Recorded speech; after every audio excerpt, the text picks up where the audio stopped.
మరోవైపు Congress party BJP నేతల తీరుపై మండిపడుతోంది. ముస్లిం రిజర్వేషన్లు అంటూ కొత్త డ్రామా ఆడుతూ బీసీలకు రిజర్వేషన్లు దక్కకుండా అగ్రకుల ఆధిపత్యంలోని బీజేపీ కుట్రలు పన్నుతోందని కాంగ్రెస్ పార్టీ ఆరోపిస్తోంది.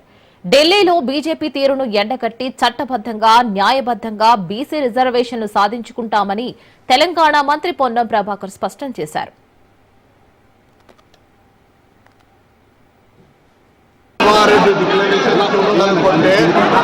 శాసనసభలో చట్టం చేసి గవర్నర్ గారితో ఆమోదం పొంది రాష్ట్రపతి గారికి పంపేదాకా న్యాయపరమైన ఇబ్బంది లేకుండా చిత్తశుద్ధి లేకుండా ఇంకోటి ఈ యొక్క 42% రిజర్వేషన్ల కొరకు మా కార్యక్రమాన్ని కొనసాగించారు.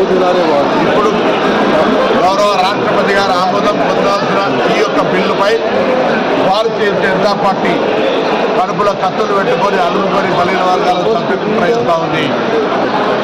శాసనసభలో మద్దతునిచ్చి ఢిల్లీకి వెళ్ళిన తర్వాత దీన్ని అడ్డుకుంటా ఉంది ముస్లింల పేరు మీద.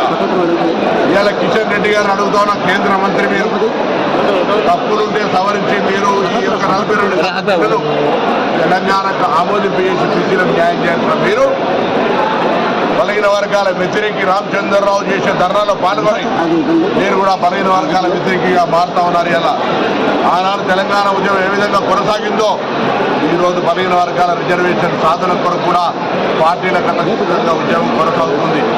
మీ బీజేపీలో ఉన్నటువంటి బీసీ ఎంపీలను, మంత్రులు, నాయకులందరినీ కోరుతా ఉన్నాం.